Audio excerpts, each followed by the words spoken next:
dilegalisir, disamakan dengan aslinya, dibenarkan bahwa ada aslinya.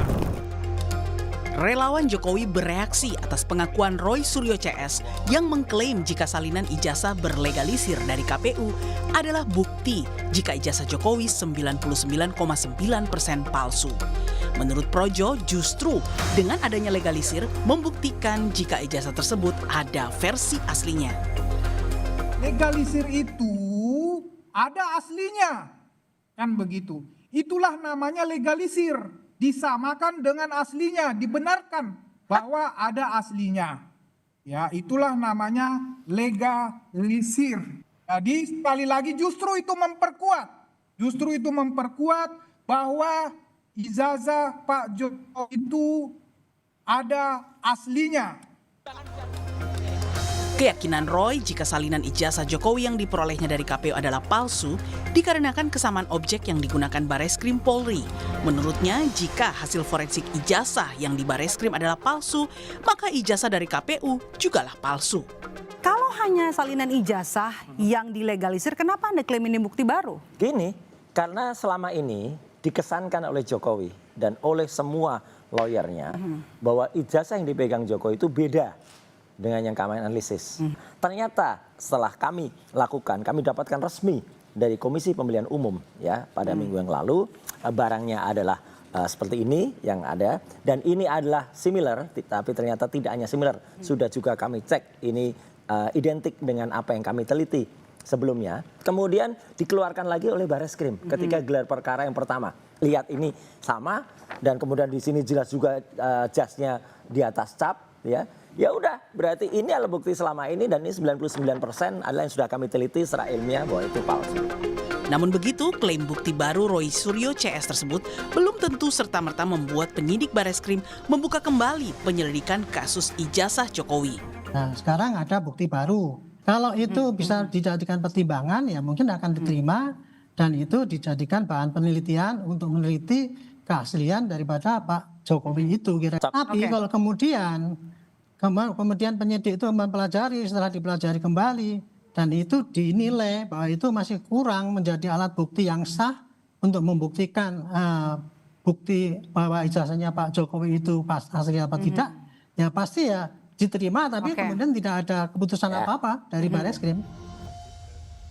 Kasus ijazah Jokowi di Bareskrim sudah dinyatakan tak memenuhi unsur pidana sehingga penyelidikannya dihentikan. Sementara kasus pencemaran nama baik Jokowi di Polda Metro Jaya hingga kini belum ada penetapan tersangka. Usai kasus dinaikkan ke tingkat penyidikan sejak 12 Juli lalu. Tim Liputan Kompas TV.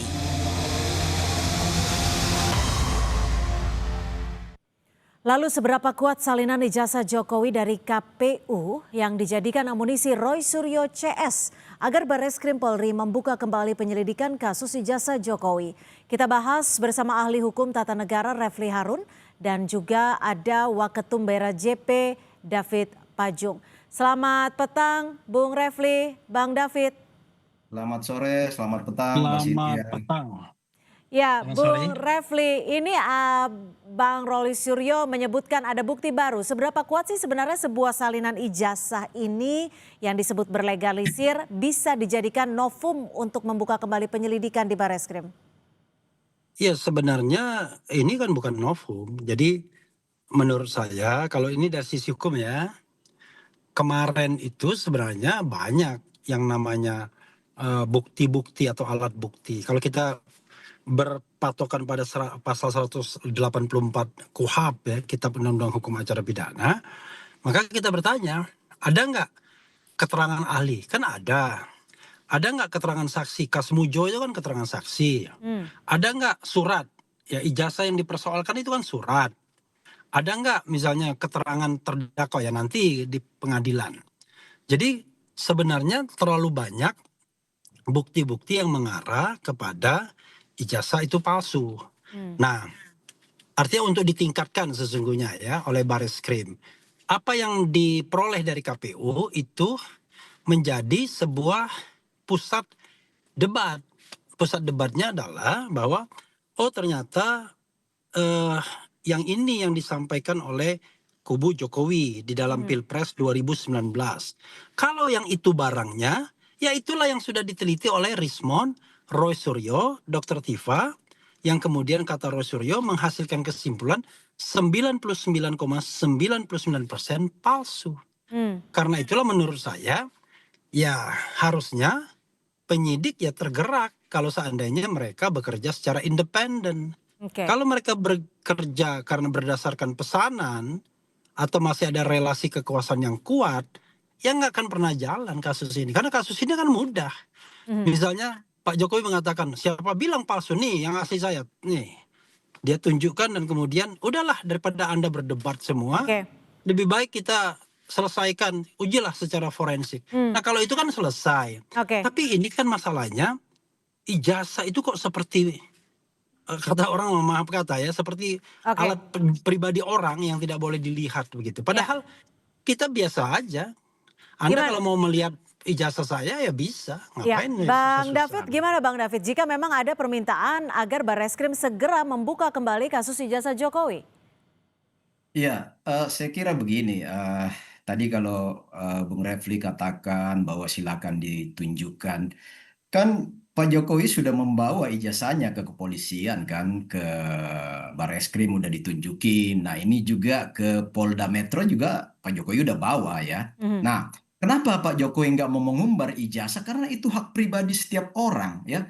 Dan juga itu penegasan dari Undang-Undang Keterbukaan Informasi Publik ya, nomor 14 tahun 2028 ya, pasal 17 itu kan ada pengecualian ya. Ya Artinya jangan semua, pasal ya, 17 saja nggak dibaca, semua. baca pasal 18 ayat 2. Jadi nggak semua hal itu bisa Bro, diumbar ke baca publik 18 ayat 2. karena ada pengecualian. Pengecualian yang termasuk ijazah, riwayat kesehatan seseorang, rekening bank, kecuali diizinkan oleh sang pemilik. Nah, itu yang Dan pertama. kalau terkait dengan Kemudian, jabatan publik, Anda kalau baca jangan separuh-separuh dong. ya kita baca total, baca utuh juga, Bung Refli. Nah, kemudian Coba gini, baca 18 ayat 2. nanti gini, ini kan pasti akan dipanggil ke Polda ya, akan dipanggil Oke. semua, Oke. termasuk pelapor Pak Jokowi maupun apa yang dilaporkan ini kan, Roy dan CS-nya lah gitu. Oke, Ini kan pasal 18 yang Anda maksud seperti apa? Mungkin Bang David bisa sekaligus menanggapi. Gimana Bang? Jadi, Undang-Undang Keterbukaan Informasi Publik itu, Undang-Undang 14 2008, itu bicara tentang pengecualian ya, dokumen-dokumen yang tidak perlu dibuka. Salah satunya adalah riwayat pendidikan seseorang. ya, Dengan kata lain ijazah. Tapi itu tidak berlaku kalau seandainya dua hal ini terpenuhi, baik salah satunya atau dua-duanya. Yaitu satu, diizinkan oleh pemiliknya, dan yang kedua terkait dengan jabatan publik. Oke. Kan yang kita bicarakan ini adalah ijazah yang disampaikan kepada KPU. Dan itu terkait jabatan publik Tapi paling kan tinggi Pak di Jokowi Republik sekarang sudah Indonesia. tidak menjabat lagi. kan masalahnya ini Jadi soal waktu juga. Mbak, yang dimasalahkan ini adalah ijazah yang digunakan untuk jabatan publik. Jadi penggunaan ijazahnya itu yang paling penting, begitu. Oke. Jadi karena kalau saat Anda bikin mengajukan ijazah tapi untuk disimpan di rumah, maju walaupun baik itu palsu, wali nggak ada kota, masalah. gubernur Tapi maupun begitu presiden. digunakan, Seperti itu yang ya Bang salah. Refli ya? Iya. Oke, penggunaannya gimana dalam jabatan Bang David? Ya, jadi gini ya, harus kita jujur juga memberikan pendidikan hukum kepada warga negara ya. Yang pertama gini, legal standingnya Roy Suryo dan kawan-kawan itu apa di situ ya? Yang diberikan kewenangan oleh konstitusi UUD NRI 1945, Undang-Undang Politik ya, itu adalah lembaga formal yang memasuki yang diberikan kewenangan dalam kontestasi pemilu dan pilpres, yaitu KPU. KPU yang paling punya hak untuk menyatakan bahwa ijazah itu asli apa enggak berdasarkan pemeriksaan administrasi dan faktual lapangan. Nah, faktual lapangan ini kan KPU semua sudah turun kan, dan ada kesaksian beberapa tokoh-tokoh atau ketua-ketua KPU. Pertama ya, Saudara Juri Ardianto, itu secara publik itu viral itu pernyataan Juri Ardianto sebagai mantan ketua KPU DKI ketika Pak Jokowi maju sebagai calon gubernur, dan beliau juga menjadi KPU pusat ketika 2019 Pak Jokowi menjadi calon presiden lagi. itu Juri Hardianto mengatakan semua verifikasi administrasi dan faktualnya sah, legal. Makanya tadi yang benar yang dikatakan teman-teman itu bahwa legalisir. Legalisir itu dari kata legal, sah.